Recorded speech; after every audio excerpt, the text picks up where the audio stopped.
أفراد، والله يعني من العيد للعيد لما ناكل لحمة، ووضعنا صعب ومأساوي يعني، وبتمنى من الله إن أولادي ياكلوا لحمة ووضعنا يتحسن أكثر من إحنا يعني في وضعنا صعب ومأساوي للغاية يعني. وعند 6 أفراد أولادي يعني محتاجين إنهم ياكلوا لحمة يعني في العيد، وناكل لحمة من سنة لسنة والحمد لله.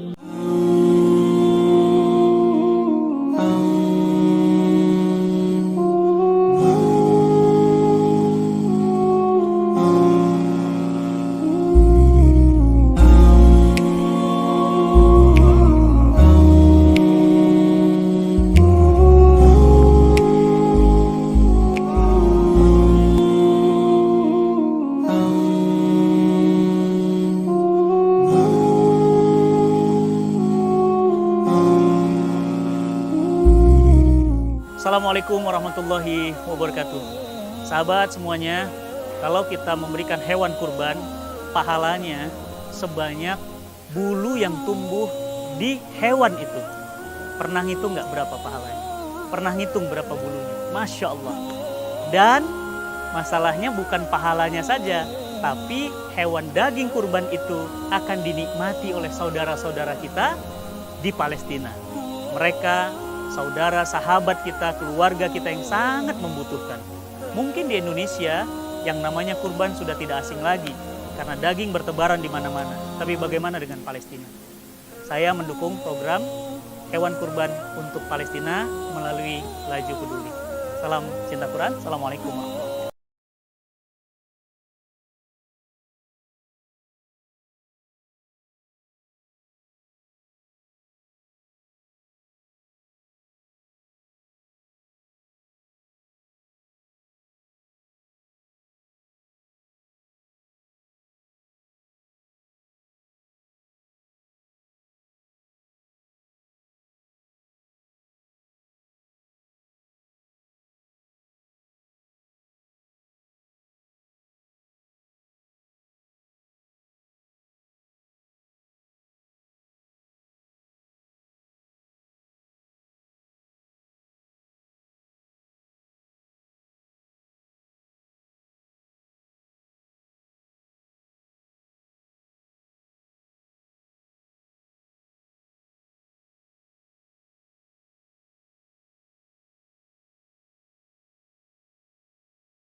Mau diperpanjang sampai 6 minggu, Masya Allah. Jadi kurban ini hampir bisa dipastikan kemungkinan lagi-lagi kita harus dari rumah, apa-apa dari rumah gitu ya. Nah, berkaitan dengan peraturan PPKM darurat ini Ustadz, yang sampai saat ini sih masih sampai tanggal 20 ya, sampai kita merayakan Idul Adha. Nah, termasuk juga kan berarti ada pemotongan kurban tuh yang biasanya banyak orang berkerumun ya, rame-rame. Nah, ini ada pembatasan. Nah, bagaimana kita sebagai umat Islam yang mau merayakan Idul Adha ini dengan meriah gitu ya, dengan kurban, dengan saling bersilaturahim, bertemu, bagaimana kita menyikapi peraturan tersebut yang membatasi hal-hal tersebut ya Ustaz? Ya, Bismillahirrahmanirrahim. Alhamdulillah wassalatu wassalamu ala Rasulillah wa ala alihi wa sahbihi wa mawala. Alhamdulillah pada hari ini dalam nuansa yang bisa kita katakan ini adalah ujian dari Allah Subhanahu wa taala terkait dengan kondisi yang saat ini kita lalui, wabil khusus Kota Jakarta dan secara umum negara kita masih dalam nuansa pandemi yang tentunya yang harus kita lalui secara bersama, namun tidak menghalangi kita untuk terus beribadah kepada Allah Subhanahu wa taala. Terutama ujian ini yang Allah berikan kepada siapa saja di antara hambanya merupakan bagian dari teguran, bagian dari ujian, bagian dari pilihan yang Allah pilih dari hambanya. Ketika Allah berikan nikmat, bagaimana hambanya, ketika Allah berikan ujian, bagaimana pula hambanya. Tentu dalam masalah PPKM ini pembatasan wilayah lantaran karena ada pandemi, kita jangan sampai kemudian menghalangi kita untuk terus beribadah, walaupun kita akan terus mentaati apa yang sudah dijadikan peraturan oleh pemerintah Republik Indonesia. Namun dalam masalah ibadah, terutama terkait dengan masalah kurban. Kurban ini secara hukum adalah sunnah muakkadah.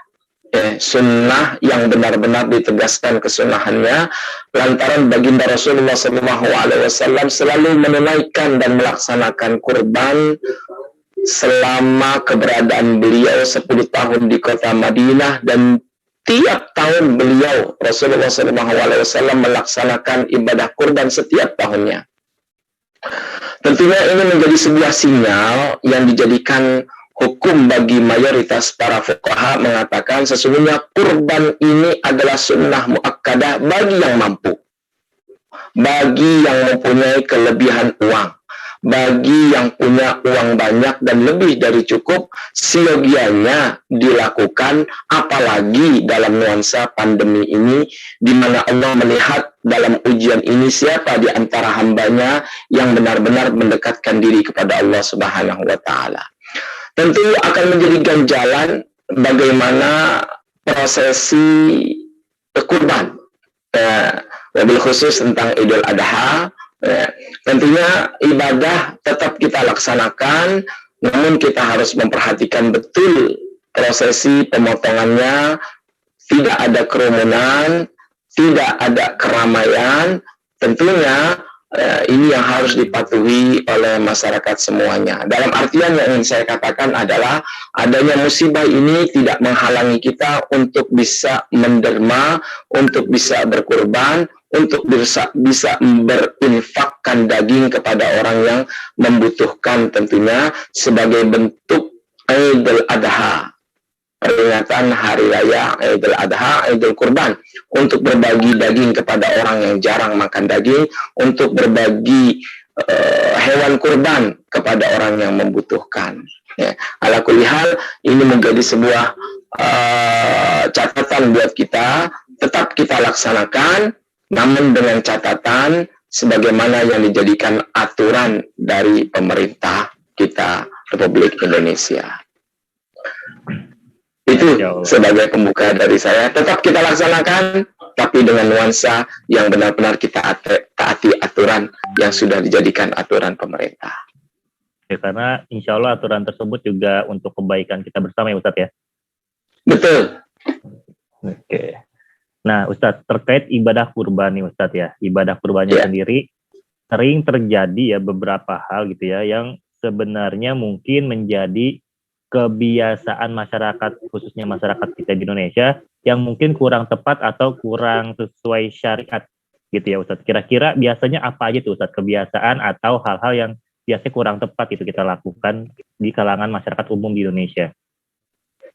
Ya, tentu terkait dengan apa sih kebiasaan buruk ya yang sering dilakukan pada masyarakat kita terkait dengan ibadah kurban. Ya. Tentu yang harus kita jadikan catatan pertama adalah ibadah kurban ini sebagaimana yang sudah saya katakan adalah sunnah muakkadah. Ya. Masuk area sifatnya yang bersifat sunnah dan tidak wajib. Ya. Perlu diketahui sesungguhnya ada satu imam madhab yang mewajibkan kurban, yaitu Al-Imam Abu Hanifah. Ya. Sementara Imam Syafi'i, Imam Malik, Imam Hambali, mereka sepakat mengatakan kurban itu adalah sunnah muakkadah. Sementara Imam Abu Hanifah mengatakan itu wajib. Lantaran Imam Abu Hanifah mengatakan itu wajib karena ada hadis Nabi yang mengatakan man kana lahu sa'atun falam yudhi fala yaqrabanna musallana. Barang siapa yang mempunyai keleluasaan dalam uang dan dia tidak mau berkurban, maka jangan sekali-kali dekat kepada musalla tempat kita salat, gitu ya. Nah, karena ini ruang lingkupnya menurut mayoritas adalah sunnah, maka yang harus diperhatikan adalah amaliyah sunnahnya. Apa sih ya yang sebenarnya Rasulullah lakukan ketika dia ingin berkurban? Tentu yang pertama yang dijadikan catatan sunnahnya adalah Rasulullah selalu memilih hewan kurban yang gemuk. Rasulullah selalu memilih hewan kurban yang sehat. Ya. Rasulullah selalu memilih hewan kurban yang benar-benar bagus. Ya. Lantaran karena apa? Yang Allah nilai itu adalah niat di awal. Ya. Niat di awal. Makanya dalam sebuah hadis dikatakan sesungguhnya Rasulullah melakukan kurban dengan memilih hewan yang berwarna putih kehitam-hitaman. Ya, putih kehitam-hitaman. Nah, makanya ketika ada orang mengatakan sesungguhnya berkurban dengan hewan putih adalah sesuatu yang dilakukan oleh Rasulullah dan itu menjadi sebuah yang wajib, itu tentu perkataan ini tidak sepenuhnya benar. Ya. Ya, Rasulullah di saat itu memilih hewan putih, hewan kambing atau domba. Ya, Rasulullah saat itu memilih yang dipilih Rasulullah adalah domba. Nah, yang mudah saat itu adalah domba yang warnanya kehitam-hitaman, putih kehitam-hitaman.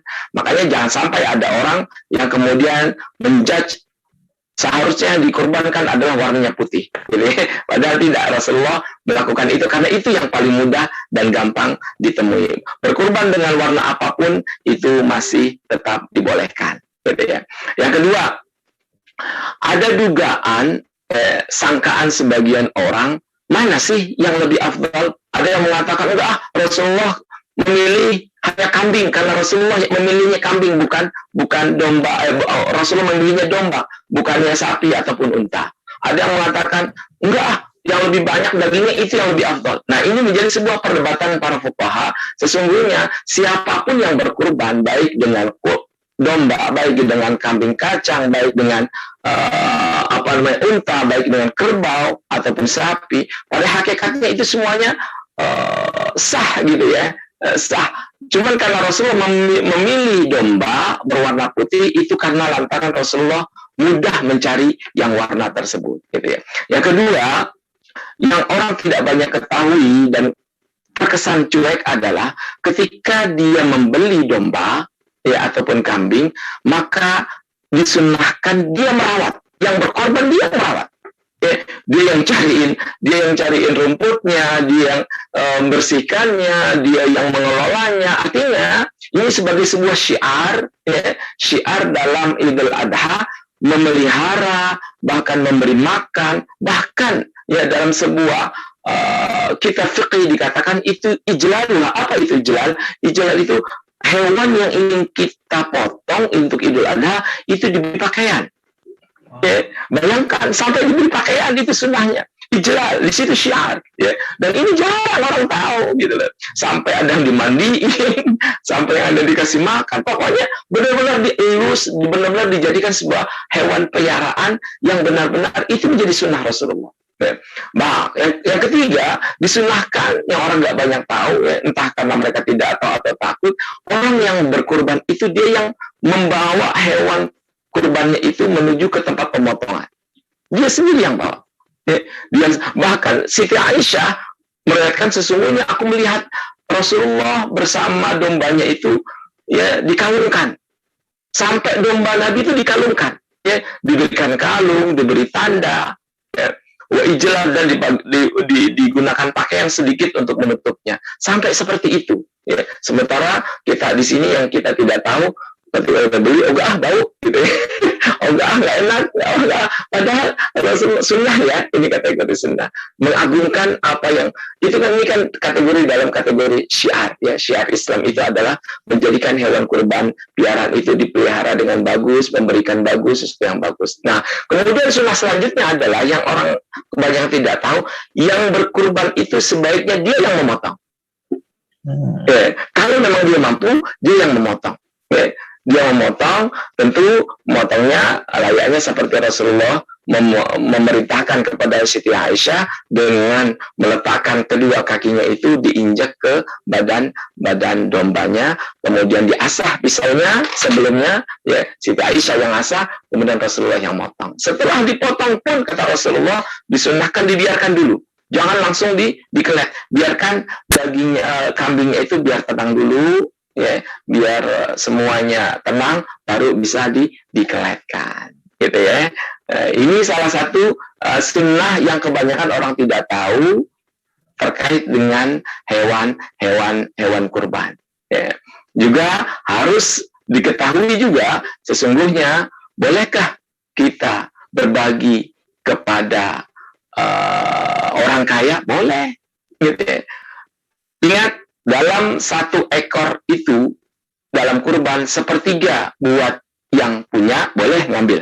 Ya, lebih afdal, Imam Syafi'i mengatakan lebih afdal disedekahkan semuanya. Tapi dia berhak sepertiga dari kambing itu. Ya. Kemudian sepertiganya untuk fakir miskin, dan sepertiganya untuk berbagi kepada sesama tetangga. Di situ termasuk jatahnya orang kaya dan orang, bila mana ada masyarakat non-muslim, dan dia berhak karena fakir, itu pun dibolehkan dengan alasan itu bagian dari hadiah dan hak daripada tetangga. Ya, itu mungkin nanti bisa dikembangkan dengan diskusi, gitu ya. Ya, luar biasa ya Ustaz. Jadi sunnah-sunnah yang ternyata mungkin aneh sendiri pun baru tahu ya, ternyata harus yang, kalau bisa yang hewannya gemuk gitu ya Ustaz ya. Jadi bukan orang yang kurbannya yang gemuk ya, tapi hewannya yang gemuk ya Ustaz ya.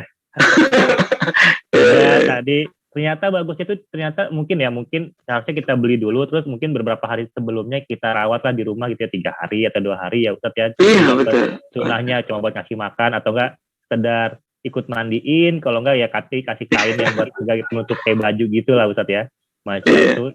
Ternyata banyak banget sunnah-sunnah yang kita ini baru tahu nih Ustaz nih, Masya Allah, alhamdulillah. Nah Ustaz, jadi ada pertanyaan tambahan nih, dalam artian kata, bagaimana ya Ustadz kalau misalkan kita berkurban di luar wilayah kita, misalkan kayaknya di wilayah kita masih banyak daging deh, kayaknya di setiap warteg, di setiap tempat makan daging masih banyak tuh gitu kan, masih ada. Bagaimana ketika kita berkurbannya tuh di luar wilayah kita, misalkan kayak di Palestina gitu ya Ustadz, yang memang makan daging itu seperti barang yang sangat langka gitu ya, dan bagaimana tuh, kan jadinya banyak hal-hal yang sunnah yang tadi Ustaz sebutkan nggak bisa kita lakuin kalau kita kurbannya di luar hal yang kita susah dijangkau ya, tadi kayak sunnah melihara dulu, bahkan nganterin hewan kurbannya ke tempat pemotongan, juga termasuk memotong sendiri gitu, melihat hewan kurbannya langsung, itu kan sepertinya nggak bisa. Tapi sedangkan memang di Palestina itu lebih membutuhkan karena makan daging itu sangat langka gitu Ustaz. Biar konteks itu bagaimana hukumnya dan bagusnya gitu ya, berkurban di luar wilayah yang lebih membutuhkan. Oke. Terkait dengan bolehkah seorang yang melaksanakan kurban, orangnya di Jakarta, dan dia niatkan kurbannya itu untuk di Palestina. Ya. Dalam syariat sendiri tidak ada ketentuan dan kewajiban harus di tempat tinggalnya, tidak ada. Kurban boleh dilakukan di mana saja. Ya. Orangnya di Jakarta, kurbannya pengen di kampungnya boleh. Orangnya di Jakarta, kurbannya pengen di Palestina boleh. Ya. Itu tergantung niatnya. Ya. Syariat tidak mensyaratkan harus di tempat tinggalnya. Yang tadi saya ucapkan terkait dengan sunnah-sunnah itu adalah yang dilakukan oleh baginda Rasulullah SAW. Tentunya ini bukan sebagai halangan bahwasanya bila ada yang ingin berkurban untuk warga Palestina itu tidak bisa. Itu dugaan yang salah. Ya. Yang ingat, ma min amalin ahabbu ilallahi yauman nahri min ihraqid dam. Siti Aisyah pernah meriwayatkan sesungguhnya tidak ada perbuatan yang afdal yang Allah sukai pada hari raya Idul Adha kecuali menggugurkan darah dari hewan kurban. Gitu ya. Fa innahu ya'ti yaumal qiyamati bi quruniha wa adfariha wa asy'ariha. Nanti pada hari kiamat Allah akan datangkan bagi orang yang berkurban itu kepala, kuku-kukunya, rambut-rambutnya, gitu ya, dan kulit-kulitnya. Wa innahu la yaqa'ud dam. Sesungguhnya darah yang jatuh yaqa' minallahi qabla ayyaqa' minal ardi. Darah yang ditumpahkan dalam hewan kurban itu lebih Allah terima di awal kali niat dibandingkan darahnya jatuh di atas bumi. Ini dalam artian ya, yang diterima oleh Allah Subhanahu wa taala adalah niat seseorang. Ya, ketika dia sudah membeli hewan kurban, ketika dia sudah niatkan untuk membeli hewan kurban di awal dengan memilih yang bagus, gitu ya. Masalah pemotongannya itu terserah dia maunya di mana. Ya. Dia mau ingin berbagi ke Palestina, di Indonesia sudah biasa makan daging, dia ingin berbagi ke Palestina, itu boleh-boleh saja. Karena yang tadi saya ungkapkan adalah sunnah. Sementara orang yang ingin berbagi daging kepada saudaranya sesama muslim di Palestina, ya, bila mana itu terbetik dalam niatnya, tetap yang Allah terima adalah niatnya. Gitu ya. Jadi berarti dia tidak menyaksikan, berarti dia tidak melihat, berarti tidak. Nah, ini saya katakan tadi itu adalah sunnahnya. Ya. Sementara maksud dari syariat berkurban itu adalah berbagi daging.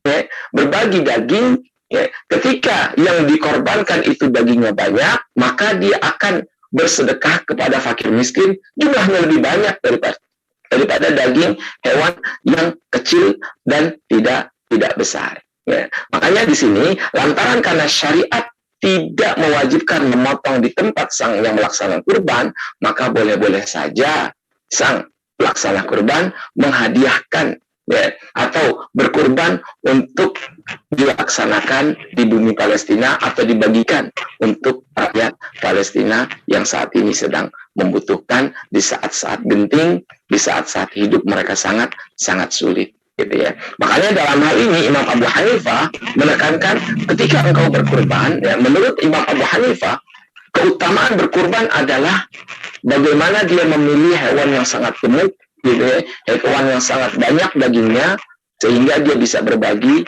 sebanyak mungkin kepada para fakir miskin yang membutuhkan. Ala kulli hal, ya, sesungguhnya meniatkan berkurban untuk rakyat Palestina itu adalah sesuatu hal yang baik, yang tentunya yang Allah terima dalam hal ini adalah niatnya. Karena dia sudah niatkan itu, ya, lillahi ta'ala, maka itu sudah tercatat walaupun sebelum disembelih, gitu ya. Ini yang harus kita ketahui, sehingga yang saya katakan tadi untuk memberi makan, memelihara, itu bila mana kurbannya di tanahnya sendiri atau di tempatnya sendiri. Ya, ya. Insya Allah mudah-mudahan orang yang berkurban, walaupun dengan sesuatu yang sederhana, yang Allah catat adalah amalnya ataupun pahalanya di sisi Allah Subhanahu wa ta'ala. Itu yang bisa saya berikan. Amin. Nanti dikembangkan dalam diskusi. Siap. Masya Allah, ini semakin menarik nih Ustadz. Jadi intinya kita berkurban itu boleh lah ya, di Palestina itu nggak ada melanggar syariat sama sekali gitu, sangat dianjurkan. Karena tujuan utama adalah berbagi daging gitu ya. Sama kayak di Baju Peduli nih. Baju Peduli juga menyediakan program namanya infak daging Ustadz. Jadi buat orang-orang yang mungkin tetap ingin berbagi tapi belum sanggup nih kalau beli kambing gitu ya, yang 2 jutaan misalkan cuma ada berapa ratus ribu, bisa berinfak daging, nanti kita belikan dagingnya gitu ya, tapi memang bukan kurban, tapi memang niatnya berbagi infak daging gitu Ustaz, ke Palestina juga. Jadi Masya Allah, jadi insya Allah semuanya terakomodir gitu ya, bisa terbantu dengan terus berbagi. Nah teman-teman, alhamdulillah bapak-bapak ibu-ibu semua, sudah banyak juga nih pertanyaan yang masuk, tapi kita akan lanjutkan diskusi kita ya, nanti juga di akhir sesi yang mau langsung nanyanya open mic juga insya Allah kita bolehkan, tapi nanti setelah iklan berikut ini.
أنا أم عائد وعندي 6 أفراد.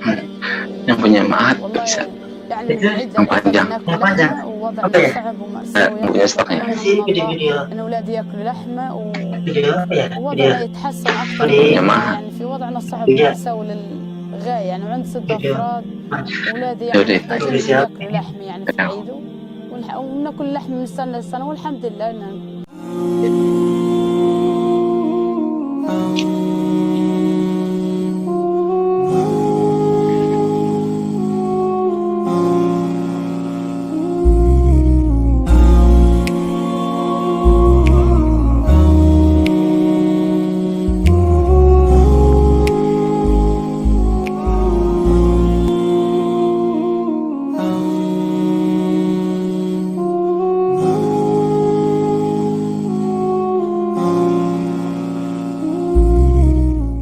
Assalamualaikum warahmatullahi wabarakatuh. Sahabat semuanya, kalau kita memberikan hewan kurban, pahalanya sebanyak bulu yang tumbuh di hewan itu. Pernah ngitung nggak berapa pahalanya? Pernah ngitung berapa bulunya? Masya Allah. Dan masalahnya bukan pahalanya saja, tapi hewan daging kurban itu akan dinikmati oleh saudara-saudara kita di Palestina. Mereka saudara, sahabat kita, keluarga kita yang sangat membutuhkan. Mungkin di Indonesia yang namanya kurban sudah tidak asing lagi karena daging bertebaran di mana-mana. Tapi bagaimana dengan Palestina? Saya mendukung program hewan kurban untuk Palestina melalui Laju Peduli. Salam cinta Quran. Assalamualaikum.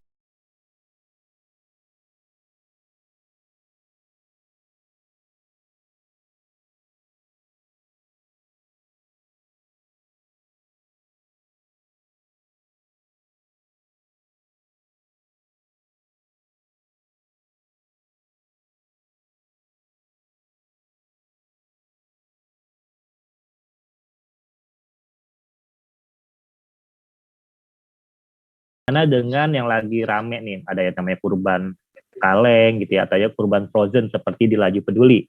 Bagaimana kita memotong hewan kurbannya di hari raya tentunya, dan tapi misalkan dipotongnya di Australia atau di Brazil, nanti dagingnya dibuat frozen gitu ya, baru dikirim ke Palestina, itu kan negara tujuan yang akan kita salurkan. Itu bagaimana hukumnya Ustaz? Ya, terkait dengan daging frozen yang diambil dari hewan kurban, ini banyak dilakukan oleh LSM ataupun badan-badan sosial di berbagai negara, saya lihat gitu ya. Mereka tentunya dalam hal ini dalam fikih namanya syakhsun i'tibari. Ya. Dia sebuah organisasi yang layak dijadikan sebagai wakil dari para pelaksana kurban. Gitu ya. Contohnya Laju Peduli dalam hal ini memposisikan dirinya dia sebagai sebuah organisasi wakil daripada para pelaksana kurban. Tentu ketika wakil melaksanakan apa yang diamanahkan, maka yang dicari oleh seorang wakil itu adalah kemaslahatan.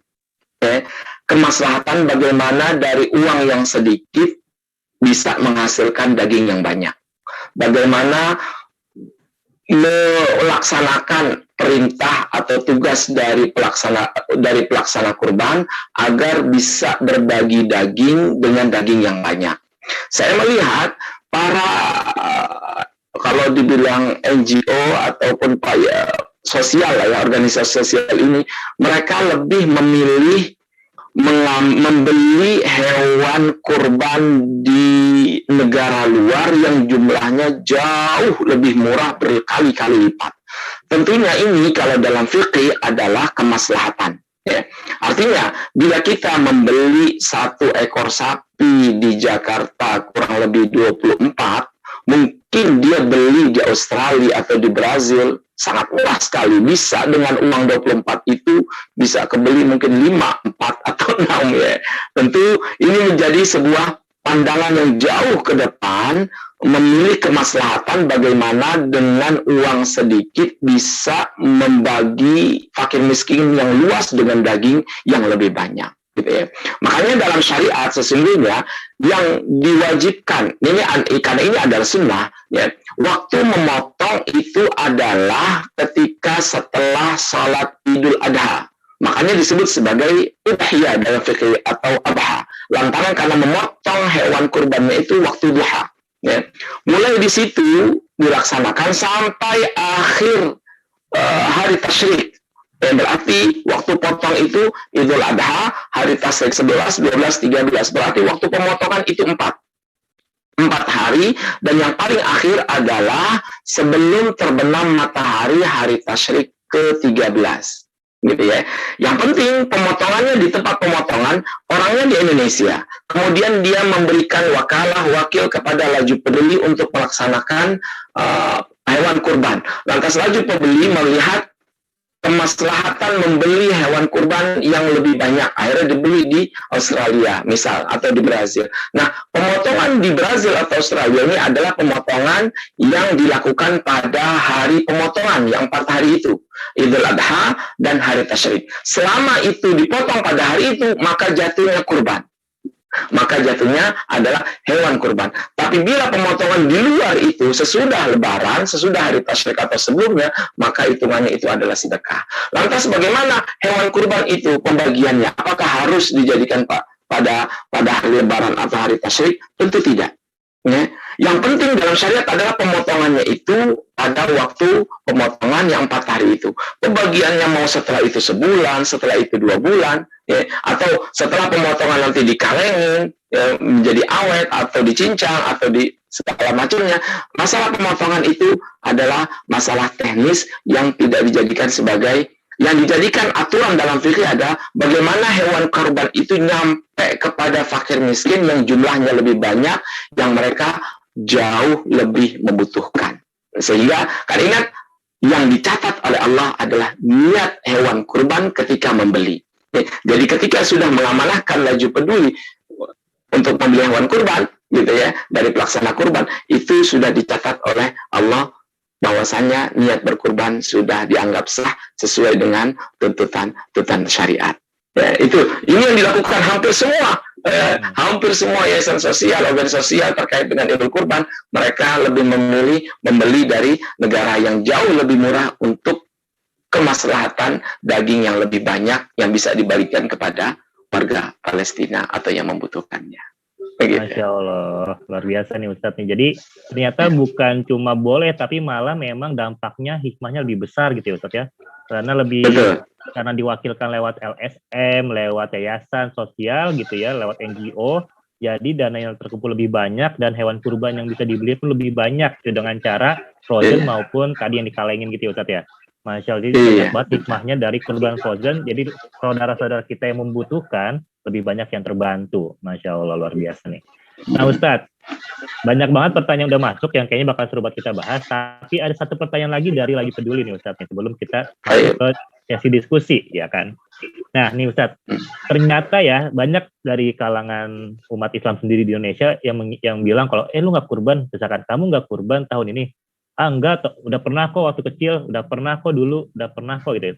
Ngiranya kurban itu kalau udah pernah sekali kayak udah gitu, padahal kurban ini kan amalan tiap tahun ya Ustadz ya. Kalau bisa setiap tahunnya lakukan ya dilakukan gitu. Nah, bagaimana sih Ustadz nih cara atau tips gitu dari Ustadz agar kita tetap bisa berkurban setiap tahunnya walau keadaan apapun, misalkan seperti saat ini ekonomi sedang sulit, pandemi dan semuanya.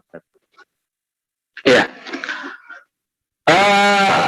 Karena ini adalah amalan sunnah muakkadah dan Rasulullah melakukannya setiap tahun sekali ketika Rasulullah berada di kota Madinah kurang lebih 10 tahun. Maka yang saya lihat adalah yang paling terbaik dengan cara menabung.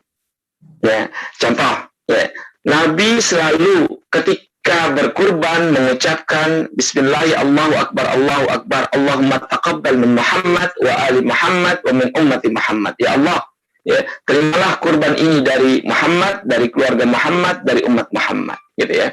Artinya, ketika seseorang berkurban dalam satu rumah, gitu ya, dalam satu rumah tentu disunahkan yang berkurban adalah satu. Misalnya, tahun ini yang berkurban adalah bapak, gitu ya, bapak. Maka bapak ketika dia berniatkan untuk berkurban, maka dia bisa berbagi pahala untuk satu keluarga dalam satu atap rumah.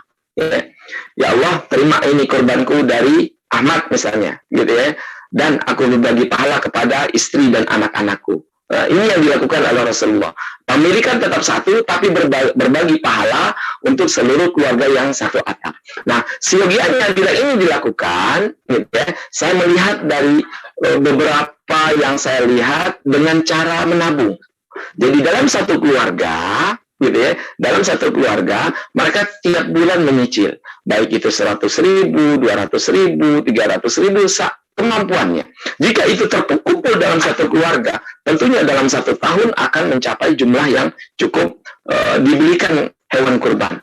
Dan itu setelah dikumpulkan, maka kesepakatan keluarga, tahun ini kurban atas nama siapa? Oh, kemarin bapak, sekarang ibu. Tahun depan siapa? Tahun kakak. Tahun depan siapa? Abangnya. Terus seperti itu. Karena kenapa? Ya, supaya digilir. Karena hakikatnya para ulama fikih mengatakan satu rumah itu bila salah satu anggota keluarganya melaksanakan kurban, maka syiar sunnah itu atas nama satu keluarga.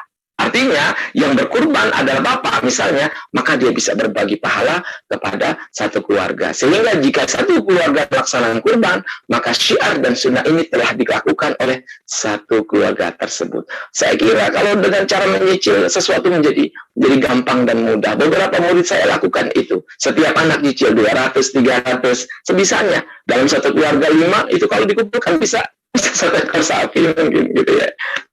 Dengan cara seperti itu. Yang pentingnya ketika ada orang niat, banyak saya lihat hanya lewat recehan 500 sampai 1.000, bila dia sudah niatkan masukin dalam celengan, terus dikumpulkan dalam setahun ditembok itu celengan, bisa dapat beli satu kambing. Artinya nggak berasa gitu ya, kalau memang diniatkan dari awal gitu ya.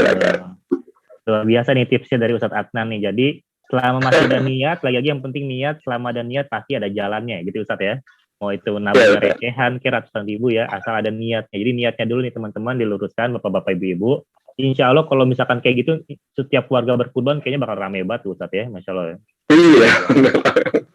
Semuanya berlimpah dan gini, Masya Allah. Nah Ustadz, kita lanjut ke diskusi ya. Dari beberapa pertanyaan, ada pertanyaan dari Pak Sukendi nih.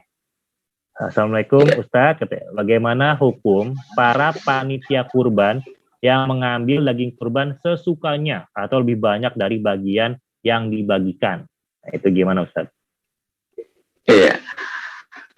Ya, terkait dengan pembagian kurban, ya konsep yang sudah saya berikan itu adalah konsep yang sudah disepakati para fuqaha secara afdal, ya, keutamaan, ya. Tentunya apa yang lebih utama? Yang utama seperti itu. Jadi setiap hewan kurban itu dibagi menjadi menjadi 3. Ya, itulah lebih mudah, itu kambing. Sepertiga pertama seorang pelaksana kurban berhak dia mendapatkan itu sepertiga jika memang dia mau. Ya, jika dia merasa enggak, saya sedekahkan semua, paling saya dapat 1 potong 2 potong, atau saya ini adalah kurban nadar misalnya, karena ada orang yang nadarnya kurban. Nah, kalau kurbannya itu didasari dari nadar, maka dia tidak boleh ngambil sama sekali dagingnya. Tapi kalau dia kurbannya yang bersifat sunnah muakkadah, maka dia berhak. Jangankan dia, orang kaya aja bisa dibagi. Ya, orang kaya bisa dibagi. Cuman bedanya, kalau orang kaya dibagi, maka orang kaya itu nggak boleh ngejual dagingnya. Dia harus dimakan. Kalau itu keberkahan. Kalau orang miskin, silahkan dia bisa dijual. Nah, terkait dengan panitia. Nah, panitia ini, ya, harus kita lihat dulu, dikategorikan apakah dia fakir miskin atau tidak. Sebab kalau dia masuk dalam kategori fakir miskin, ya, maka dia masuk dalam bagian sepertiga. Ya. Tapi kalau dia tidak masuk dalam kategori fakir miskin, maka dia masuk dalam sepertiga yang ketiga, yaitu atas nama hadiah ataupun hibah. Ya. Ingat, sepertiga, 1 kambing itu sepertiga untuk pemilik, boleh, pemilik kurban, ya. Sepertiga untuk fakir miskin, sepertiga untuk hibah dan hadiah. Nah, jatah dari panitia ini adalah bisa diberikan dari bagian yang sepertiga hadiah dan hibah. Tentunya dengan catatan, ya, jangan kemudian mentang-mentang hitungannya tiap kambing sepertiga diambil semua sepertiga, gitu ya. Tentu ini menjadi sesuatu yang bersifat teknis, ya. Dalam hal kurban ini yang paling kita utamakan adalah berbagi daging kepada orang-orang fakir miskin yang jarang makan daging. Kalau panitianya sudah sering makan daging, buat apa dapat banyak-banyak, gitu ya. Ya, ini adalah amalan sunnah yang harus dia tahu betul. Ya, bahkan Al-Imam Asy-Syafi'i dalam madhabnya, ya, sebaiknya semuanya diberikan kepada fakir miskin. Atau kalau memang kagak bisa, gitu ya, 2/3 itu kambing untuk fakir miskin, gitu ya, sepertiganya hanya untuk pemiliknya. Artinya di sini ada pengecualian lah ya, atau pembolehan kepada para pelaksana atau panitia akbar boleh, tapi kebolehannya tentu dibatasi, jangan sampai melebihi jatah panitia, melebihi dari hak-hak fakir miskin, gitu, gitu ya. Itu tergantung pengaturan panitia itu. Konsepnya ada sepertiga, tidak boleh lebih dari sepertiga. Gitu. Masya Allah, Pak Sukendi, semoga terjawab ya jawaban dari Ustadz Adnan ya. Bagaimana intinya sepertiga secara garis besarnya, tapi utamakan dulu fakir miskin gitu ya Ustadz ya. Ya, alhamdulillah. Nah Ustadz, lanjut ke pertanyaan berikutnya nih, makin banyak pertanyaan nih. Jadi bapak-bapak ibu-ibu yang ada di Zoom, ada 20-an orang nih, ini beruntung karena kalau di Zoom bisa nanya langsung nih. Jadi yang berkesempatan dapat merchandise pun orang-orang yang bertanya langsung di Zoom gitu ya. Jadi rugi banget kalau enggak ikut bertanya. Nah Ustadz, lanjut dari Mas Andri Mas. Salam Ustadz, izin bertanya. Nah, kalau kita berkurban namun biayanya dari meminjam atau hutang dulu, itu hukumnya bagaimana Ustadz? Nah tadi kalau Ustadz kan nyicilnya nyicil nabung, nih dia malah ngutang dulu, nanti nyicilnya nanti belakangan. Oke. Terkait dengan boleh kita berkurban dengan cara berhutang, saya tanya dulu, yang berhutang mampu bayar atau kagak? Gitu loh ya. Sebab kalau ternyata dia sendiri susah untuk melunasi, ya, maka tidak boleh berkurban dengan cara berhutang. Tapi kalau dia punya keyakinan dan dia punya pemasukan yang bersifat stabil di masa mendatang, contohnya dia punya kontrakan, dia punya gaji tetap, dia punya pemasukan, maka boleh-boleh saja dia berkurban. Karena itu tergantung termasuk dalam kategori berkemampuan, lantaran dia yakin betul dia bisa menunaikan hutangnya itu. Sama dengan kita umroh dengan cara berhutang kepada bank, gitu ya, haji dengan cara berhutang kepada bank, itu biasanya umroh. Nah itu boleh-boleh saja dalam berhutang, karena dalam mazhab Syafi'i ketika kita bersedekah tapi kita masih punya hutang, itu masih dibolehkan bersedekah. Ya, tapi lebih afdalnya, lebih afdal dia melunaskan hutangnya dulu baru bersedekah. Ya. Tapi bersedekah aja punya hutang itu nggak kenapa. Jadi tetap saya katakan boleh berkurban dengan cara berhutang, tapi dengan syarat dia mampu untuk membayarnya setelah hewannya dipotong. Oke. Nah Ustadz, biar makin seru nih Ustadz ya. Semoga tadi jawaban dari Pak Andri terjawab Ustadz ya. Jadi hutang itu is okay asal yakin mampu. Jadi karena maksudnya orang yang mampu. Nah Ustadz, biar makin seru nih Ustadz, ada beberapa teman-teman, bapak-bapak, ibu-ibu yang ada di Zoom yang pengen nanya langsung nih. Karena kalau diwakilin saya terus kayaknya agak-agak bosen juga sih ya. Jadi buat satu hal yang baru. Nah ini ada, boleh raise hand yang mau nanya langsung. Ini ada Bu Sylvia Devi SOS MSI. Assalamualaikum. Mbak Sylvia boleh open mic-nya? Waalaikumsalam. Putus. Iya nih Ustadz, mau nanya langsung nih Ustadz.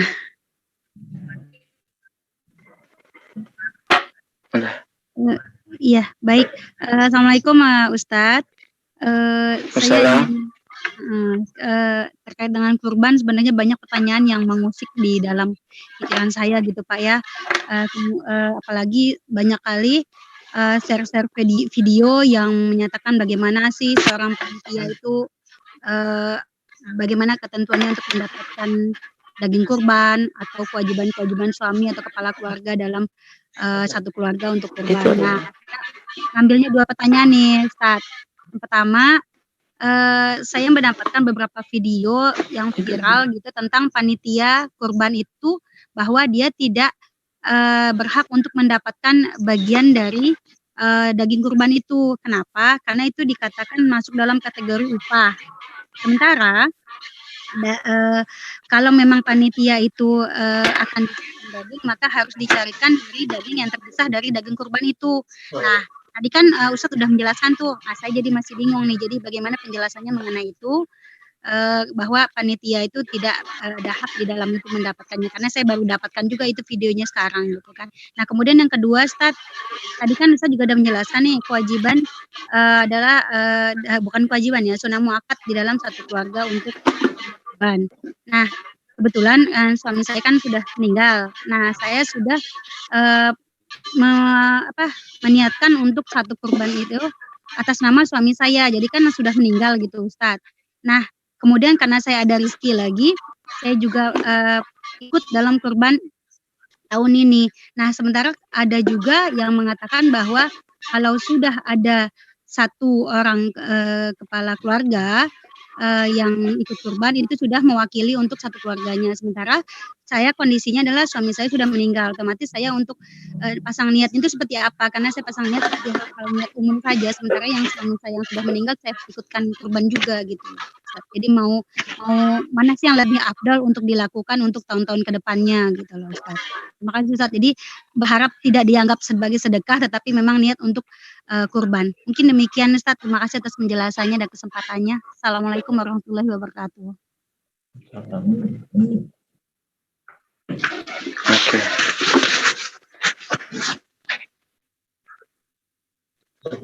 Ya, waalaikumsalam warahmatullahi wabarakatuh.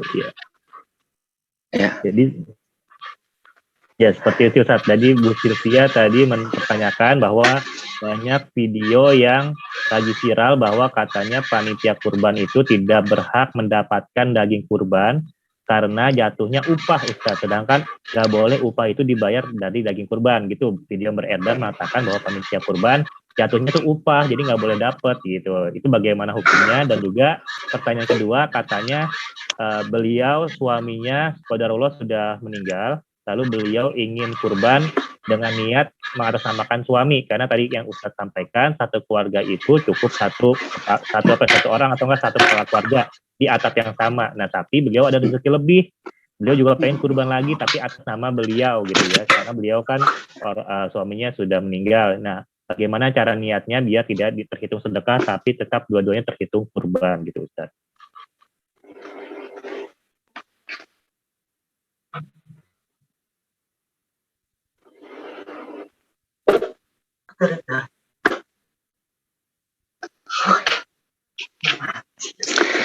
Iya, pertama terkait dengan apakah panitia berhak atas daging kurban, gitu ya. Saya katakan berhak. Saya katakan berhak lantaran yang harus ditafsirkan sebagai upah adalah penjualan. Jadi begini, Nabi pernah bersabda, sesungguhnya kulit kurban tidak boleh dijual. Bahkan Nabi dalam sabdanya mengatakan, sesungguhnya kurban yang kulitnya dijual maka tidak sah pelaksanaan pemotongan hewan kurbannya. Nah, ini yang dimaknakan pelarangan dijual adalah pelarangan dari pihak pelaksana kurban. Jadi pelaksana kurban itu tidak boleh dia menjadikan hewan kurbannya itu dijadikan sebagai uang untuk kembali kepada dirinya. Contohnya, jika dia potong kurban, ketika dia setelah dipotong, dia jual. Dia jual kepada orang. Nih, saya habis memotong kurban, saya jual ke kamu. Nah, itu yang disabdakan Rasulullah, itu nggak boleh. Karena kenapa? Sesungguhnya kenapa itu dilarang dijual? Karena kalau dijual berarti dia balik lagi kepada pemilikannya kepada orang hewan kurban, pelaksana hewan kurban. Ya, padahal dari awal dia katakan, aku berkurban ya sunnah muakkadah, karena ini adalah syiar dari zaman Nabi Ibrahim, kemudian diteruskan kepada Rasulullah dan Rasulullah melaksanakan. Itu sudah jadi, niat itu sudah memberikan seluruh hewan kurban itu kepada fakir miskin. Kalau sampai ada yang dikatakan misalnya pelaksana kurban kepada penjaga, wahai penjaga, kamu tolong potong ini, nanti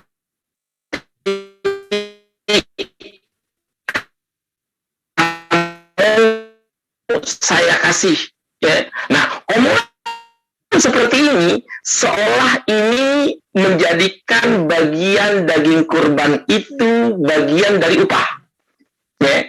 Padahal syariatnya adalah hewan kurban itu semua dibeli. Ya. Makanya lafaznya pelaksana kurban jangan dilafazkan di awal. Potong itu nanti ada ongkos sekian buat kamu. Ya. Ada ongkos sekian tertulis buat kamu. Nah, nanti di akhir sang pelaksana kurban bilang sama pemotongnya, ini hadiah buat kamu. Itu boleh. Ya.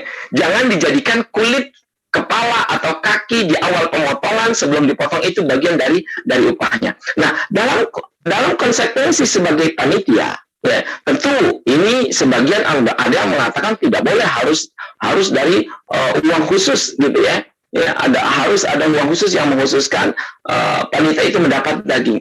Nah, hakikatnya jangan sampai ada lafaz dari pelaksana kurban, panitia jatah kamu ambil dari daging itu.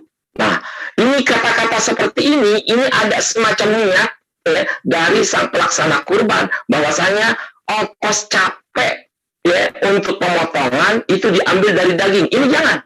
Ya, jangan, serahkan itu ke panitia, saya sudah sedekahkan ini gitu ya.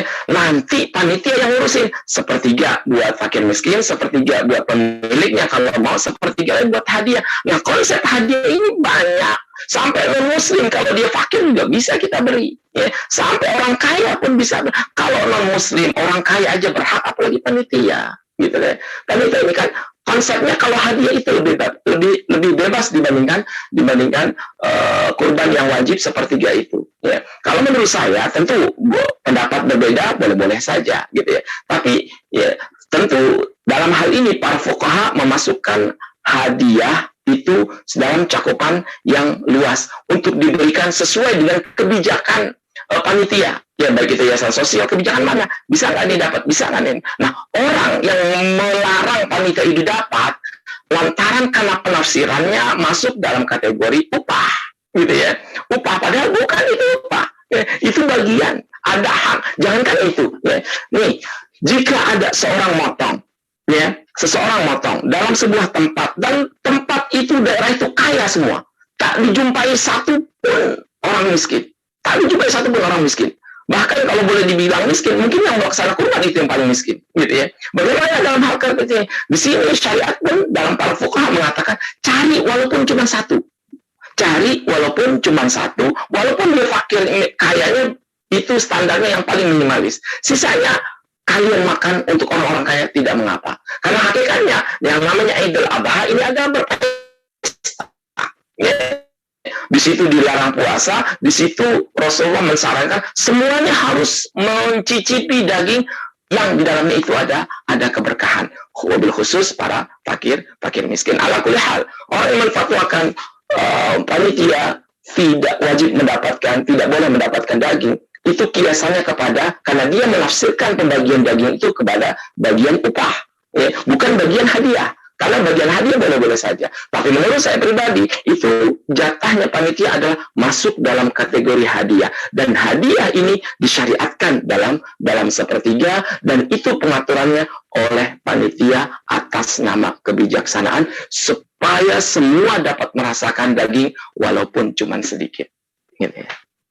Masya Allah, Ustaz, luar biasa nih. Pertanyaan dari Ibu Sylvia, semoga jawaban dari Kiai Haji Adnan tadi mampu terjawab. Nah, Ustadz, sebenarnya tadi Ibu Sylvia nanya dua kali dalam artian ada dua pertanyaan nih, Ustadz. Nah, pertanyaannya sama juga nih, yang kedua sama Ibu Emi, yang intinya adalah Ustadz, apa boleh kita berkurban untuk orang yang sudah tiada meninggal dunia? Ya, kalau tadi Ibu Sylvia dia bagaimana kurban untuk atas nama suaminya, gitu ya. Jadi dari dia, terus buat suaminya apakah boleh sudah meninggal? Karena kan tadi satu keluarga cukup satu orang ya, Ustaz ya, satu atap. Nah, tapi Bu Sylvia ini mau kurban lagi karena ada rezekinya, tapi atas nama dia sendiri. Nah, bagaimana niat kurbannya supaya dia terhitungnya juga kurban, bukan sedekah gitu, Ustaz. Jadi kalau dua orang dalam satu keluarga berkurban, apakah dulunya dihitung kurban ataukah salah satunya sedekah gitu, seperti itu, kurang lebih, Ustaz.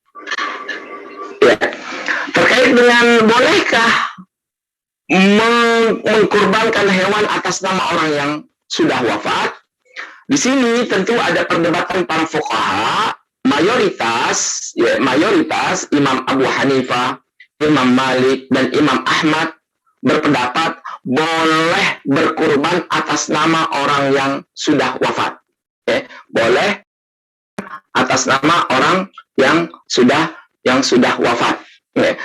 Alasannya kenapa? Karena itu adalah bagian amal, perbuatan ataupun hadiah pahala bagi orang yang sudah wafat. Kullu amal ibn Adam illa min thalath, inqata illa min thalath. Seluruh amal ibn Adam terputus kecuali 3.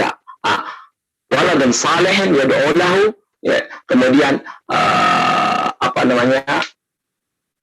berdoa, kemudian amal soleh, gitu ya. Nah, ini bagian dalam kategori perbuatan amal soleh, menghibahkan pahala, menghibahkan pahala. Dan menghibahkan pahala ini jatuhnya umum, jatuhnya umum. Ketika kita bersedekah, bukankah kurban itu sedekah? Sedekah jariyah, sedekah dalam kategori sedekah kan boleh-boleh aja. Kita datang ke masjid, kita masukin dalam teramal jumlah ratusan ribu, kita berikan kepada laju peduli infak daging 100.000, kita transfer. Lantas sang pemilik transfer mengatakan, aku niatkan ini untuk pahalanya untuk fulan bin fulan almarhum. Nah, itu boleh-boleh saja, karena ini masuk dalam kategori hibah pahala, gitu ya. Nah, sementara dalam mazhab Imam Syafi'i, dan ini satu-satunya, mengatakan tidak boleh kecuali dengan 2 syarat, yaitu wasiat ataupun wakaf. Jika seorang mayit sebelum dia wafat dia berwasiat, tolong setelah aku wafat, korbanlah atas nama diriku tiap tahun. Nah, kalau dia sudah berwasiat seperti ini, maka para ahli warisnya boleh jika punya kelebihan uang untuk melaksanakan kurban atas nama si mayit. Yang kedua, Imam Syafi'i membolehkan memotong kambing atas nama yang sudah wafat ketika dalam masalah wakaf. Misalnya, seorang mayit yang wafat dan meninggalkan harta wakaf, kemudian dia mengatakan kepada ahli warisnya, di harta wakaf yang saya miliki ini ada pemasukan. Nah, setiap pemasukannya ini laksanakanlah kurban untuk saya jika saya sudah wafat dari harta wakaf ini. Maka ini boleh saja. Makanya dalam hal ini Imam Syafi'i dibandingkan 3 mazhab lainnya tentu sangat sempit. Karena memang Imam Syafi'i selalu dia dalilnya adalah perkataan Ali bin Abi Thalib yang mengatakan, laqad wassani Rasulullah sallallahu alaihi wasallam an adbaha kabshain. Rasulullah telah berwasiat kepadaku untuk berkurban 2 ekor kambing. Nah, kata-kata wasiat ini yang dijadikan patokan oleh Imam Syafi'i. Tapi secara mayoritas mengatakan boleh saja untuk berkurban atas nama orang yang wafat. Sekarang bolehkah melaksanakan kurban dalam satu keluarga itu dua? Boleh-boleh saja. Yang dikatakan awal adalah ketika dalam satu keluarga hanya mampu satu ekor, maka yang satu ekor ini dia bisa berbagi pahala untuk satu keluarga yang satu atap. Bagaimana hukumnya jika dalam satu keluarga melaksanakan dua kurban? Justru itu lebih baik, gitu ya. Lebih baik untuk bisa berbagi pahala lantaran karena apa? Karena ini adalah amalan sunnah muakkadah yang semakin banyak semakin bagus, gitu ya. Jadi boleh-boleh aja, bahkan dalam satu keluarga semuanya berkorban, masya Allah, gitu ya. Mudah-mudahan Allah lapangkan rezekinya, dan itu boleh-boleh saja, ya. Jika memang punya, makanya hukumnya ada sunnah muakkadah lil mutayassir. Hukum berkorban ada sunnah muakkadah bagi yang mampu. Kalau mampunya lebih dari satu, silahkan. Bahkan sekeluarga pun boleh-boleh saja. Masya Allah. Luar biasa, jawabannya sangat detail, bahkan dari berbagai pendapat ulama dan mazhab disampaikan ya. Semoga Bu Sylvia dan Kak Emi terjawab keresahan dari pertanyaannya ya. Ustadz, lanjut ada pertanyaan yang cukup panjang nih Ustadz, dari Mbak Mazlin di Kota Bekasi. Ustadz izin bertanya, bagaimana caranya jika seorang wanita muslimah yang alhamdulillah ala kulli hal pada saat ini sedang diuji dengan adanya penyakit medis dan non-medis, ya ini adanya gangguan jiwa dan gangguan syaitan laknatullah yang sudah lama berada dalam dirinya.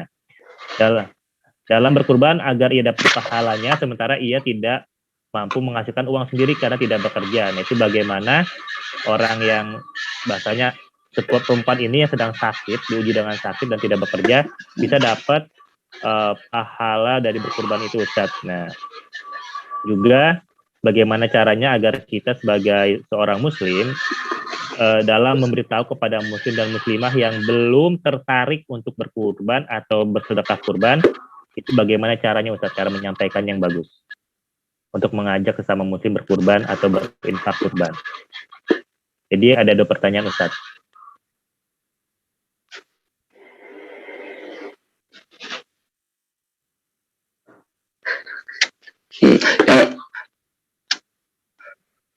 Yang pertama tadi gimana Pak? Bisa diulang?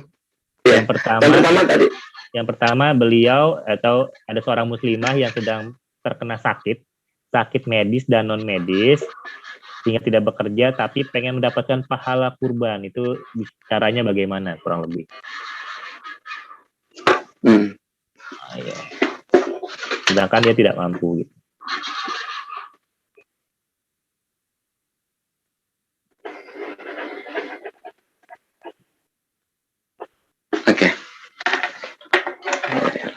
Ya, terkait dengan orang yang ingin berkurban, ya, tentu ada 2 kemungkinan. Yang pertama, bila memang dia memiliki uang untuk berkurban, ya, silahkan dia berkurban dan diniatkan di saat dia berkurban dalam hati, ya, ketika dia menyerahkan uang misalnya ke Laju Peduli atau dia wakilkan kepada NGO lainnya, ya Allah, aku berniat melaksanakan kurban ini dengan niat lillahi ta'ala, dengan harapan untuk Allah berikan kesembuhan atas penyakit yang aku idap saat ini, ya, dengan penuh rasa syukur. Itu bila mana dia punya kelebihan uang untuk bisa berkurban, silahkan diniatkan untuk raf'ul bala, ya. Bahkan bukan hanya hewan kurban untuk bisa mengangkat bala dan musibah. Para ulama dari dulu, ya, para ulama sudah menekankan sesungguhnya innas sadaqata tudfi'ul khati'ah kama yudfi'ul ma'un nar. Sesungguhnya di setiap sedekah yang engkau berikan, ya, kepada orang lain yang membutuhkan, di situ ada pengampunan dosa. Artinya para ulama beristimbat setiap sedekah yang kita lakukan itu tak lain adalah untuk mengangkat bala dan musibah. Makanya seseorang yang sedang diuji oleh Allah lantaran penyakit, gitu ya, selalu rutinkan untuk bersedekah dengan minta kepada Allah, niat, ya Allah, angkat bala dan musibah ini, gitu ya. Yang kedua, jika memang dia yang punya penyakit dia tidak bisa mampu berkurban, maka siogianya, ya, dia bersepakat dengan saudaranya, dengan teman-temannya, dengan siapa yang berbaik kepada dirinya untuk mengumpulkan uang dan berkurban atas nama orang yang sedang sakit itu. Jadi banyak wasilahnya. Jadi banyak wasilahnya untuk bisa bersedekah, baik itu dari uang pribadi ataupun dari uang orang lain, gitu ya. Terus yang kedua tadi apa ya? Yang kedua, bagaimana caranya agar kita cara terbaik mengajak orang muslimah yang masih enggan untuk berkurban atau bersedekah daging. Diulang. Bagaimana caranya kita mengajak kaum muslim atau muslimah untuk berkurban dan bersedekah daging bagi orang-orang yang masih enggan gitu, saat masih belum terbuka pikirannya. Oke. Terhadap teman-teman yang masih belum memiliki kesadaran akan terkait kurban ini, sesungguhnya yang harus dia ketahui adalah semua yang Allah berikan kepada kita itu bukan milik kita. Itu yang harus diketahui. Ya. Semua yang Allah berikan kepada kita dalam bentuk rizki, itu bukan milik kita. Makanya kenapa sampai ada zakat, kenapa ada sedekah, ya, kenapa ada infak, tak lain karena Allah ingin menunjukkan kepada kita semua, sesungguhnya dari rizki yang kita punya, ada sebagian yang itu bukan hak kita. Bukan hak kita. Makanya sebagian yang bukan hak kita itu siogianya diberikan kepada yang berhak. Bahkan kalau kita tidak mau mengeluarkan zakat, itu Allah ancam. Sesungguhnya apa yang kau punya itu bukan milik engkau mutlak. Itu ada sebagian yang Allah titipkan di tangan kita. Di tangan kita. Sehingga nanti orang yang tidak mau berzakat, kalau dia punya kemampuan, orang yang tidak mau bersedekah padahal dia mampu, Allah gambarkan bahwasanya apa yang dia punya itu akan berubah wujud menjadi ular nanti pada hari pembalasan, dan dia akan melipat dan memakan orang yang dimilikinya. Hakikatnya ya, biasanya orang seperti ini lantaran karena belum Allah berikan teguran. Karena biasanya kalau orang yang seperti ini ketika Allah berikan teguran kepadanya, dia akan ingat kepada Allah. Hakikatnya sesungguhnya kenapa Rasulullah melakukannya ini tiap tahun? Bahkan ini ada sunnah yang tidak pernah Rasulullah tinggalkan. Siti Aisyah pernah meriwayatkan ada 4 yang tidak pernah Rasulullah tinggalkan, yaitu puasa Asyura, puasa 10 Zulhijjah pada 10 Zulhijjah awal, gitu ya. Kemudian salah satunya adalah memotong hewan kurban. Ini yang tidak ditinggalkan oleh Rasulullah SAW. Terus yang terakhir saya katakan, sesungguhnya wa ma tuqaddimu li anfusikum min khairin tajiduhu indallah. Sesungguhnya apa yang Allah lihat nanti di akhirat adalah uang yang kita keluarkan buat orang lain. Yang Allah anggap di hadapannya nanti pada hari hisab adalah uang yang disedekahkan di jalan Allah, baik itu infak, baik itu sedekah, baik itu zakat. Itu yang dianggap Allah. Sementara uang yang kita makan, uang yang kita hambur-hamburkan, uang yang kita pakai untuk diri sendiri, itu tidak akan bernilai di hadapan Allah Subhanahu wa Ta'ala. Itu tadi dalilnya. Dan apa yang engkau ajukan hartamu untuk orang lain, itu yang Allah lihat. Sementara orang yang harta yang bukan untuk orang lain, Allah tidak akan pernah menghitung-hitungnya. Sesungguhnya sedekah itu adalah menghapuskan dosa, gitu ya. Itu mungkin singkat. Masya Allah, luar biasa Ustaz. Semoga terjawab ya tadi pertanyaannya dari para penanya di Zoom. Ustaz, ada lagi pertanyaan nih Ustaz, sedikit lagi. Kali ini dari Ima Taskia. Assalamualaikum Ustaz, izin bertanya.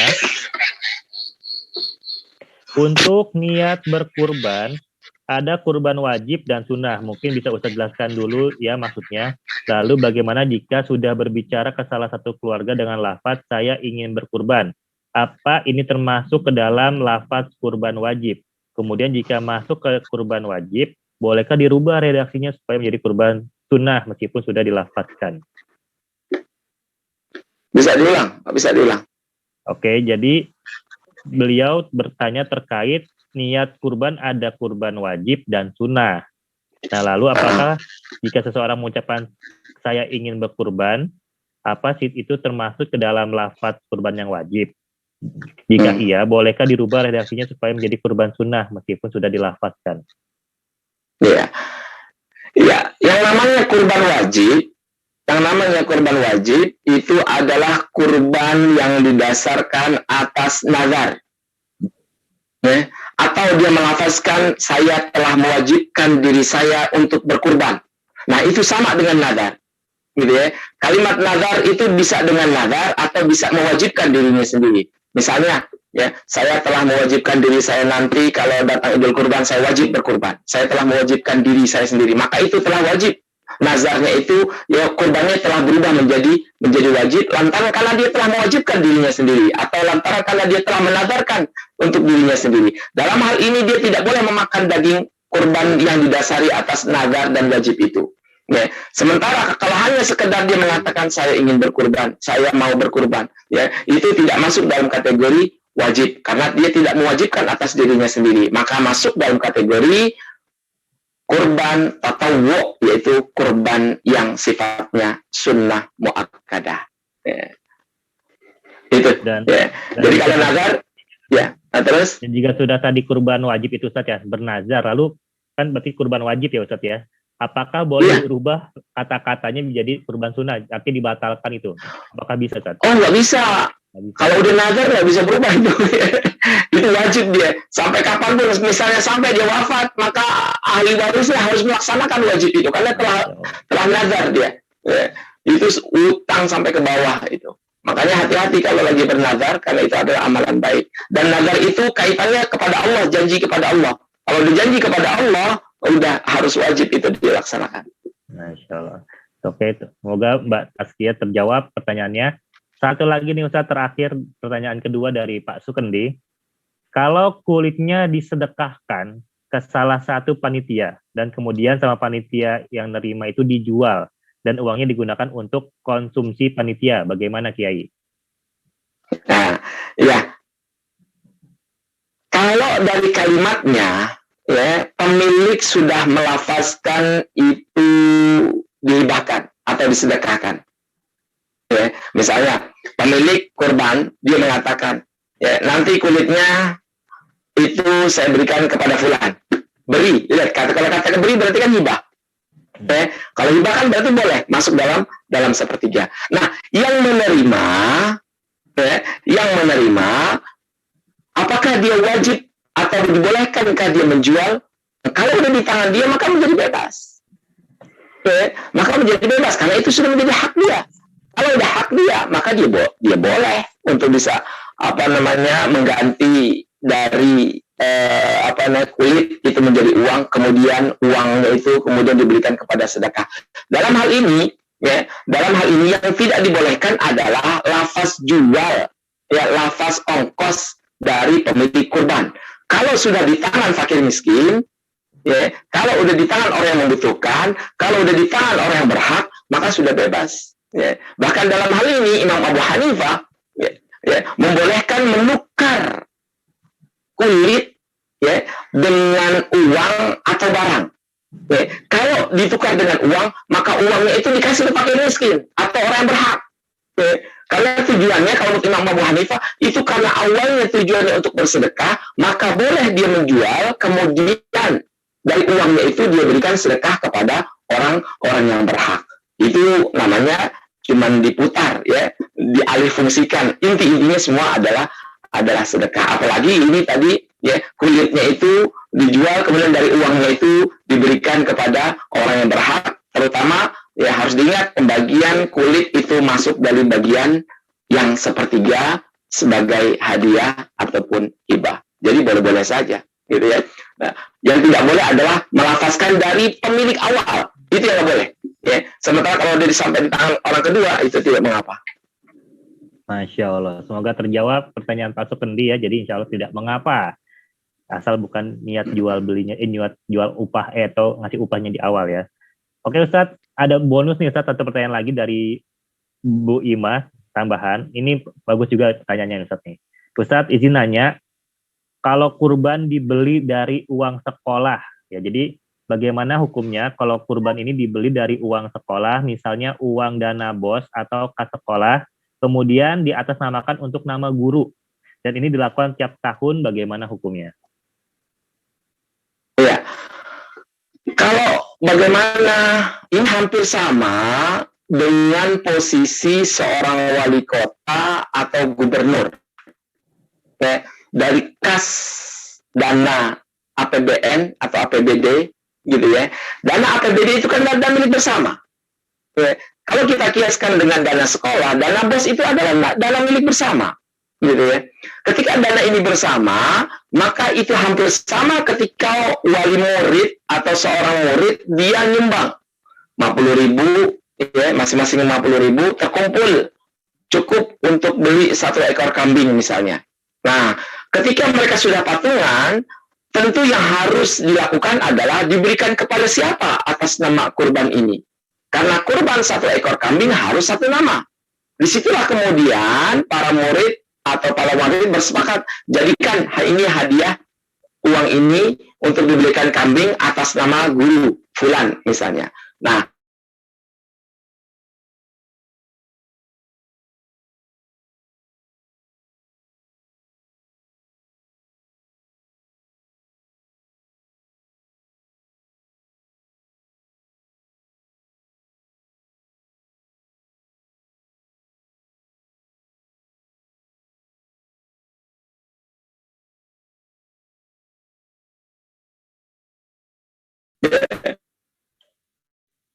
Masya Allah. Jadi insya Allah dibolehkan ya. Bisa dikaitkan kepada itu. Makanya boleh. Tapi dengan dia tadi diniatkan untuk atas nama 1 orang gitu Ustadz ya. Iya, kalau kami 1 orang. Ya, jadi betul. malah double Ustadz ya, yang satu dapat pahala kurban, yang patungan dapat pahala sedekah gitu ya. Masya Allah. Betul. Keren. Semoga jadi solusi nih buat misalkan komunitas-komunitas gitu ya, satu remaja masjid atau Karang Taruna gitu, mereka patungan tapi di atas namakan 1 orang dari anggotanya, jadi yang anggota dapat pahala kurban, yang patungan satu anggota, 1 komunitas dapat pahala sedekahnya juga bisa gitu Ustadz ya. Bisa. Masya Allah, luar biasa banget nih. Nah, alhamdulillah Bapak-bapak, Ibu-ibu semua, teman-teman sahabat Laju Peduli, kita sudah sampai di akhir sesi ya. Untuk pertanyaan terbaik akan diinfokan nanti oleh admin Laju Peduli, maka beruntunglah sahabat-sahabat yang daftarnya lewat admin gitu ya. Kita nanti akan di follow up, kita akan pilih berdasarkan pertanyaan terbaik ya, dan nanti juga akan diumumkan atau dihubungi lewat admin untuk peserta yang pertama kali masuk Zoom untuk kita kirimkan merchandise-nya. Nah Ustadz, jadi untuk yang belum terjawab pertanyaannya, mohon maaf ya, untuk yang mungkin tadi gangguan signal sempat keluar, bisa ditonton ulang di mana di YouTube-nya Laju Peduli ya. YouTube-nya ada, bisa aja Laju Peduli di YouTube, atau enggak buka Instagram-nya @lajupeduli_official, nanti di situ ada link YouTube-nya. Oke. Baik Ustadz, alhamdulillah kita sudah di akhir sesi. Mohon untuk Ustadz memberikan kesimpulan dari tanya jawab diskusi tentang kupas tuntas problematika kurban saat pandemi ini Ustadz. Silahkan. Ya. Saya tutup pertemuan kajian bulanan kajian peduli ini, Laju Peduli ini, mengingat kepada sebuah hadis Rasulullah SAW, kullu sulama minan nasi alaihi sadaqah. Sesungguhnya di setiap sel badan, di setiap anggota tubuh yang kita punya, di situ banyak kesempatan untuk bisa bersedekah. Ya. Artinya yang namanya sedekah itu tidak melulu dilakukan oleh orang yang mempunyai uang. Di sini saya lihat Laju Peduli memiliki sebuah peran bagi orang yang tidak memiliki kemampuan membeli hewan kurban, ada kesempatan untuk tetap berpahala melalui infak daging.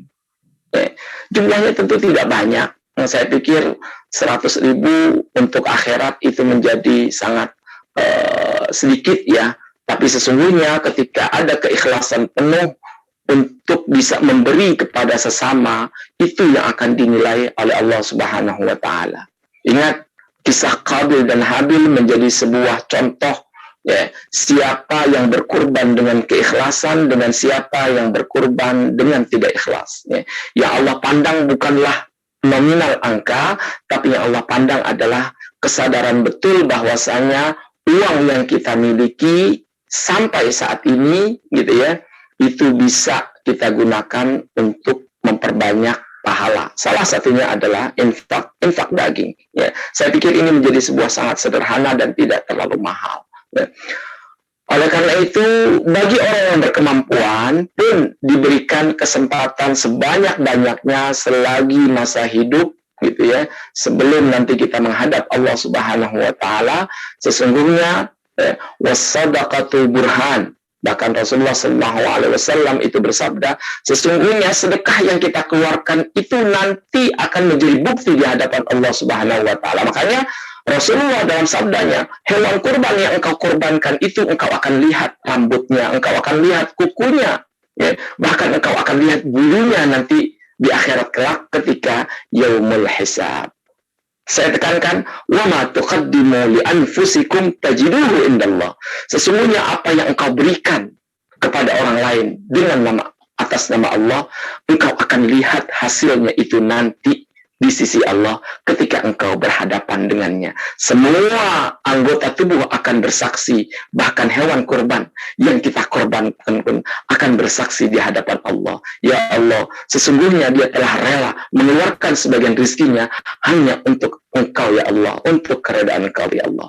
Mudah-mudahan ya, kesempatan yang berkesempatan untuk berkurban silahkan. Yang tidak punya kesempatan untuk berkurban bisa melakukan infak daging 100.000 pada Laju Peduli atau badan yang lainnya. Saya pikir ini singkat, mudah-mudahan ada manfaatnya. Masya Allah. Alhamdulillah Ustaz. Terima kasih banyak atas ilmu, pengetahuan, pengalaman, dan semuanya untuk kami semua para peserta yang hadir. Semoga Allah ridhoi, semoga Allah lipat gandakan pahala untuk kita semua. Amin ya rabbal alamin. Untuk itu saya Muhammad Hamzah mohon undur diri. Program Laju Peduli kami mohon maaf apabila ada salah-salah kata dan penyampaian yang kurang maksimal, baik itu secara teknis ataupun non teknis. Mari kita tutup sama-sama kajian siang kali ini dengan membaca doa kafaratul majlis. Subhanakallahumma wa bihamdika asyhadu an la ilaha illa anta astaghfiruka wa atubu ilaik. Baik, kami pamit. Wassalamualaikum warahmatullahi wabarakatuh. Waalaikumsalam.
أفراد والله يعني من العيد للعيد لما ناكل لحمة ووضعنا صعب ومأساوي يعني، وبتمنى من الله إن أولادي ياكلوا لحمة ووضعنا يتحسن أكثر من إحنا يعني في وضعنا صعب ومأساوي للغاية يعني. وعندي 6 أفراد أولادي يعني محتاجين إنهم ياكلوا لحمة يعني في العيد وناكل لحمة من سنة لسنة والحمد لله إن